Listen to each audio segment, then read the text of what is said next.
Hello my dear students, मैं प्रमोद तिवारी अपने YouTube channel श्रद्धा classes पे आपका एक बार फिर से स्वागत करता हूं। माय डियर स्टूडेंट्स, कुछ लोगों के 9th के एग्ज़ाम ख़त्म हो गए, कुछ लोगों के 9th के एग्ज़ाम चालू हैं, 11th के एग्ज़ाम चालू हैं। 9th वाले 10th में जाएंगे और 11th वाले 12th में जाएंगे। बहुत इंपॉर्टेंट बात बताने चल रहा हूँ आपको। बच्चे अक्सर परेशान देखे गए हैं कि लॉन्ग आंसर्स, जो बड़े आंसर्स होते हैं, वो उनको याद नहीं होते। तो कई बार मुझसे वो पर्सनली कहते हैं कि सर कोई ट्रिक बताइए, बड़े आंसर्स मुझे फटाफट याद होने लगे। बड़े आंसर्स कैसे याद करें, लॉन्ग आंसर्स कैसे याद करें? 1 पेज 1.5 पेज का आंसर है, कैसे याद होगा? लगभग 40 लाइन 50 लाइन है, 20 लाइन 30 लाइन है, कैसे याद होगा? बहुत इंपॉर्टेंट बात है। वो याद करने की स्ट्रैटेजी रहती है, याद करने का तरीका रहता है। कोई भी चीज जब आप याद कर रहे हैं तो किसी दूसरे चीज को रिमेंबर करके याद करो। जैसे मैं एक मेरे साथ की घटना बताता हूं बचपन की। मुझे आरोही और अवरोही नहीं याद होता था, जिसको आप ascending order and descending order कहते हो। असेंडिंग डिसेंडिंग में तो समझ जाता है, आरोही अवरोही हिंदी में था तो बड़ा कंफ्यूजन था। तो मैंने देखा आरोही 3 अक्षर का है और अवरोही 4 अक्षर का है। तो अवरोही मतलब बड़े से छोटा और आरोही मतलब छोटे से बड़ा। तो ऐसा कुछ ट्रिक से आपको बड़े आंसर से याद करने पड़ेंगे या छोटे आंसर से याद करने पड़ेंगे। Trick is very necessary for learning. तो ट्रिक लगाना सीखिए। जैसे मान लिया, मैं आपको बताता हूं, किसी क्वेश्चन में 8 पॉइंट दिया हुआ है, तो आप क्या करो, सबसे पहले पॉइंट्स पढ़ो उसके। 8 पॉइंट दिया है ना, तो आप उसको एक क्वेश्चन क्यों समझ रहे हो? आप उसको एक क्वेश्चन समझ रहे हो, इसलिए आपको बड़ा लग रहा है। आप उसको 2 क्वेश्चन में डिवाइड कर दीजिए। 8 पॉइंट दिया हुआ है, आपको उसमें 6 पॉइंट करना है। उसको 3-3 पॉइंट के 2 क्वेश्चन टाइप अपने मन से बना लीजिए कि 3 ही। आप गलती क्या करते हो माय डियर, पता है? आप बड़ा आंसर देख के पहले अपने माइंड को एक मैसेज दे देते हो, बहुत बड़ा है, मुझे नहीं याद होगा। बस पहला ही आप अपने माइंड को जो इंफॉर्मेशन दोगे वो आपका माइंड वही करने वाला है। हमेशा से इंफॉर्मेशन जो भी आप माइंड को दोगे उसी हिसाब से आपका माइंड काम करेगा। एग्जांपल देता हूं आपको। अगर बाकी दिन आपको कोई बोले कि सुबह 5 बजे उठो, 6 बजे उठो, तो आपको बड़ा आलस आता है। लेकिन आपको कहीं घूमने जाना है, तो किसी के बिना जगाए घर में सबसे पहले आप उठ जाओगे, सबसे पहले कि मुझे जाना है।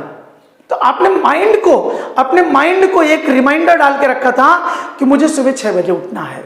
तो माय डियर स्टूडेंट्स, पहला काम आपको करना है कि अपने माइंड को ये बताना ही नहीं है कि ये क्वेश्चन बड़ा है। क्वेश्चन को 2 पार्ट में कर लीजिए, ठीक है? Part 1 and part 2। और दूसरा सबसे इंपॉर्टेंट काम, कभी भी सिर्फ याद करने से या लर्निंग करने से, रट्टा मारने से याद नहीं होता बेटा। आपको करना क्या है? सबसे इंपॉर्टेंट बात आपको करना है कि आपको नोट डाउन करना है, नोट्स बनाना है, ठीक है? एक नोटबुक लीजिए, एक पेन लीजिए। लॉन्ग आंसर्स की बात मैं कर रहा हूं, शॉर्ट आंसर्स तो आपको याद ही हो जाएंगे इजिली। लॉन्ग आंसर्स पहले काम करिए, शॉर्ट आंसर्स पूरे याद कर लीजिए। शॉर्ट आंसर्स पूरे याद कर लीजिए। तो जब आपको शॉर्ट आंसर्स पूरे याद रहेंगे ना, तो आपको मैं गारंटी देता हूं जो लॉन्ग आंसर होता है वो शॉर्ट आंसर्स के हेल्प से ही बना होता है, हमेशा से, ठीक है? तो आपको शॉर्ट आंसर्स पूरा याद है, तो लॉन्ग आंसर के जो 8 पॉइंट है, उस 8 पॉइंट के लगभग 2-3 पॉइंट आपने शॉर्ट आंसर में याद किया। आपको बच गया 4 या 5 पॉइंट याद करना है। और हमेशा लॉन्ग आंसर्स के नोट्स बनाइए। आपको स्कूल में चेक कराना हो या न चेक कराना हो, कॉलेज में चेक करवाना है या नहीं चेक करवाना है, वो अलग मैटर है। आपका पर्सनल नोट्स होना चाहिए। आप 10th स्टैंडर्ड के स्टूडेंट हो, आप 12th स्टैंडर्ड के स्टूडेंट हो, आपका खुद का नोट्स बहुत मैटर करता है। जो लाइन आपको अच्छी लग रही है, जो लाइन एकदम समझ में आ रही है, जो लाइन इजीली याद हो रही है, जिसका मीनिंग समझ में आ रहा है, नोट्स में उसको लिख लीजिए, उस क्वेश्चन का आंसर। 8 पॉइंट दिया है, 8 पॉइंट आपको नहीं याद हो रहा, लीव इट, 6 पॉइंट लिखिए। 6 पॉइंट इतना तगड़ा लिखिए कि सामने वाला पढ़कर ही आप उसको लग जाए कि एकदम मस्त लिखा है। और एक आध पॉइंट 6 पॉइंट के हेल्प से बना के लिख दीजिए, हो गया 7 पॉइंट। ठीक है माय डियर, तो इस तरह से लॉन्ग आंसर्स आप याद करने की कोशिश कीजिए। अगर ये ट्रिक आप अपनाएंगे तो लॉन्ग आंसर्स आपको कभी नहीं भूलेगा। अच्छा मुझे एक बात बताइए, आपको 2 का टेबल, 2 का पहाड़ा आज तक भूला क्यों नहीं? मुझे इसका रीजन बताइए।